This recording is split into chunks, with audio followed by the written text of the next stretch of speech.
नमस्कार, झारखंड समाचार में आप सबों का स्वागत है। आइए जानते हैं आज की ताजा मुख्य खबरों को। हूल दिवस पर भोगनाडी जाएंगे मुख्यमंत्री हेमंत सोरेन, वनांचल एक्सप्रेस से पहुंचेंगे बरहरवा। संथाल हुल की 167वीं वर्षगांठ पर भी शहीद सिद्धो कान्हू के जन्मस्थली भोगनाडी में आयोजित समारोह में हिस्सा लेने मुख्यमंत्री हेमंत सोरेन भी पहुंचेंगे। मुख्यमंत्री के आगमन को लेकर भोगनाडी में तैयारी जोरों पर है। भोगनाडी मैदान में भव्य पंडाल का निर्माण चल रहा है। जानकारी के अनुसार मुख्यमंत्री आज यानी कि 29 जून की शाम 7:20 पर रांची रेलवे स्टेशन से रांची भागलपुर वनांचल एक्सप्रेस से बरहरवा के लिए रवाना होंगे। वहीं 30 जून की सुबह 5:50 पर बरहरवा रेलवे स्टेशन पर उतरेंगे। वहां से मुख्यमंत्री पतना प्रखंड के धर्मपुर स्थित आवास पर जाएंगे। वहां से लगभग 12:10 पर शहीद स्थल पंचकठिया पहुंचेंगे, जहां सिद्धो कान्हू की पूजा अर्चना करने के बाद 12:55 पर भोगनाडी जाएंगे। भोगनाडी में शहीद की प्रतिमा पर माल्यार्पण करेंगे और शहीद के वंशजों से मुलाकात करने के बाद विभिन्न सरकारी कार्यक्रम में हिस्सा लेंगे। इसके बाद शाम करीब 4 बजे तक पतना धर्मपुर आवास पहुंच जाएंगे। इधर जो है हूल दिवस पर आयोजित कार्यक्रम और मुख्यमंत्री के आगमन को लेकर बुधवार को डीआईजी सुदर्शन मंडल ने बरहेट में 3 थाना की पुलिस के साथ बैठक की। इससे पहले जिला आपूर्ति पदाधिकारी अमर प्रसाद तथा बरहेट बीडीओ सोमनाथ बनर्जी ने भोगनाडी मैदान का निरीक्षण किया। हूल दिवस को लेकर पार्क, वंशजों के घर आदि की सफाई भी कर ली गई है।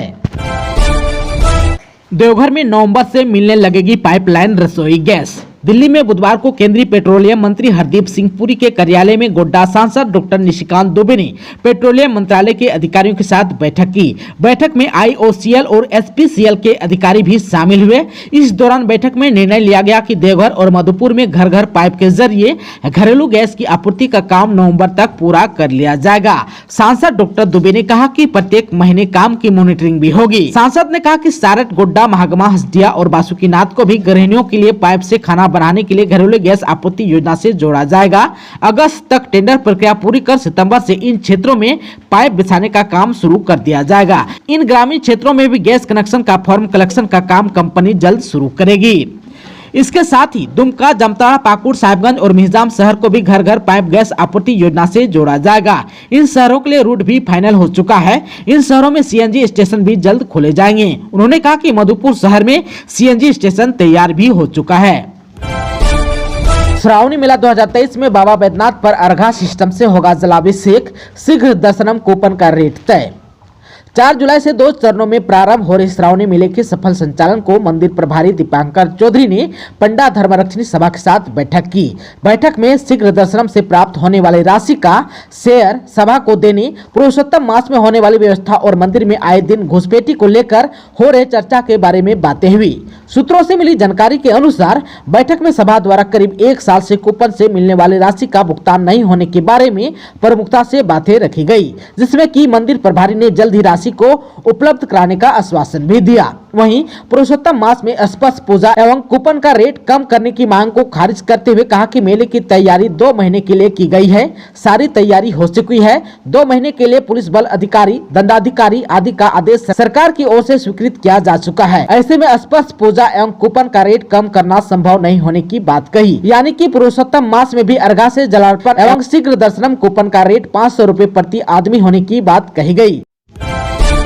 झारखंड के सरकारी बीएड कॉलेजों में जेपीएससी के माध्यम से होगी शिक्षकों की नियुक्ति। राज्य के 4 सरकारी बीएड कॉलेज अब अलग अलग सरकारी विश्वविद्यालय के अधीन होंगे। इनमें जेपीएससी के माध्यम से शिक्षकों की नियुक्ति होगी। जानकारी के अनुसार ये सभी कॉलेज अब विश्वविद्यालय के अंगीभूत कॉलेज के रूप में संचालित होंगे। राजकीय शिक्षक प्रशिक्षण महाविद्यालय कांके रांची और राजकीय महिला शिक्षण प्रशिक्षण महाविद्यालय बरियातू रांची को रांची विश्वविद्यालय के अधीन किया गया है। राजकीय शिक्षक प्रशिक्षण महाविद्यालय हजारीबाग को भावे विश्वविद्यालय के अधीन किया गया है तथा राजकीय शिक्षण प्रशिक्षण महाविद्यालय देवघर को सिद्धो कान्हू मुर्मू विश्वविद्यालय दुमका के अधीन किया गया है। इन 4 बीएड कॉलेज में शिक्षकों और कर्मचारियों की नियमित नियुक्ति होने तक स्कूली शिक्षा एवं साक्षरता विभाग से शिक्षक और कर्मचारी प्रतिनियुक्त पर कार्य करते रहेंगे। सभी बीएड कॉलेज में 100 सीट निर्धारित है। नामांकन प्रक्रिया झारखंड संयुक्त प्रवेश प्रतियोगिता परीक्षा परिषद के माध्यम से होती है।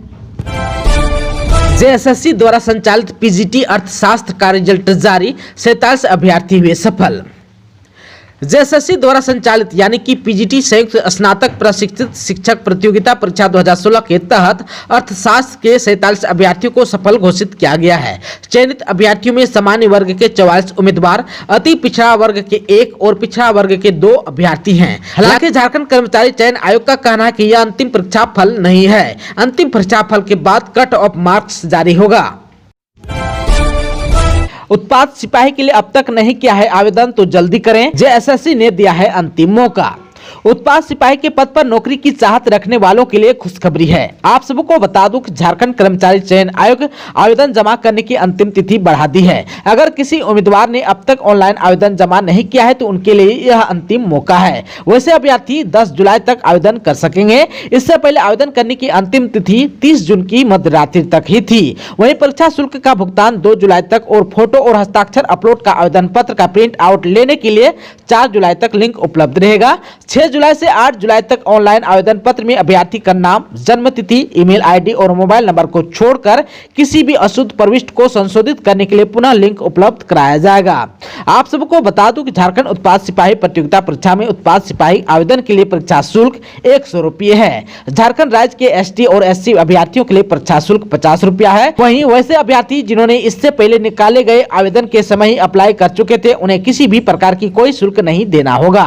आप सबको बता दें कि ये परीक्षा 3 चरणों में संपन्न होगी। सबसे पहले शारीरिक दक्षता परीक्षा आयोजित की जाएगी, उसके बाद लिखित परीक्षा और चिकित्सीय जांच परीक्षा होगी। रांची के खादगाड़ा बस स्टैंड के पास खड़ी 4 बसों में लगी भीषण आग, अफरा तफरी का माहौल। राजधानी रांची के खादगाड़ा बस स्टैंड के पास खड़ी 4 बसों में अचानक आग लग गई। बस में लगी आग की लपटें तेज हो गई और देखते ही देखते 4 बस आग की चपेट में आ गए, जिसके बाद बस स्टैंड में मौजूद लोगों ने आग को बुझाने में जुट गए और इस घटना की सूचना फायर ब्रिगेड को भी दी गई। मौके पर फायर ब्रिगेड की 2 गाड़ियां पहुंची और आग पर काबू पाने का प्रयास किया गया। वहीं आसपास अफरा तफरी का माहौल बन गया। फिलहाल आग किन कारणों से लगी यह अभी तक पता नहीं चल पाया है। गुमला में अवैध संबंधों के शक में पति ने पत्नी को उतारा मौत के घाट, आरोपी हुआ गिरफ्तार। गुमला जिला के सैनपुर में एक युवक ने अवैध संबंध के शक के चलते अपनी पत्नी की मुर्गा काटने वाले चापर से गला काटकर मौत के घाट उतार दिया।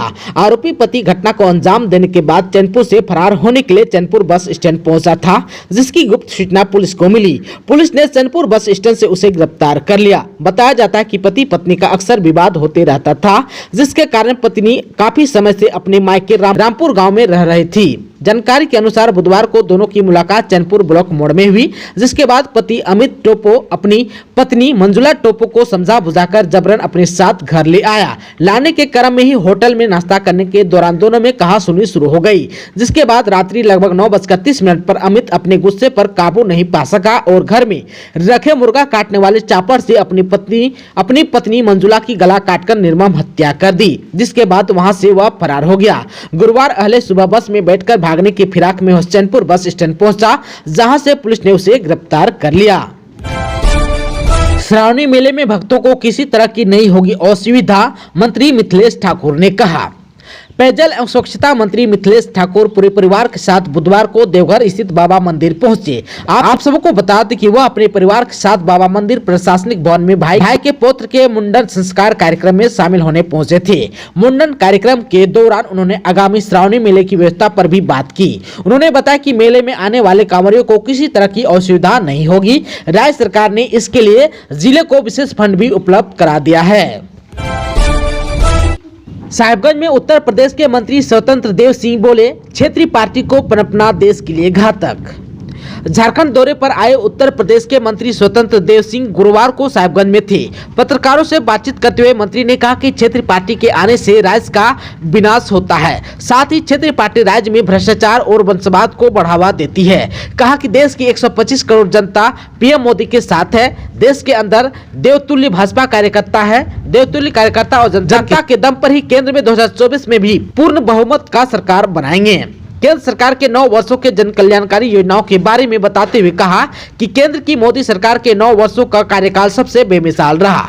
9 वर्षों में गरीबों और दलितों का कल्याण हुआ, राष्ट्र के प्रति अपनत्व का भावना जागृत हुआ, स्वच्छ भारत मिशन के तहत गाँव के गरीब किसान महिलाओं के लिए शौचालय बनी, गंदगी दूर भागा, गाँव स्वच्छ हुआ, 48 करोड़ लोगों को बैंक से जोड़ा गया, जिससे सरकारी योजनाओं का लाभ अब बैंक अकाउंट में लाभुक को 100% आ रहा है। मुद्रा लोन से लाभ भी मिल रहा है।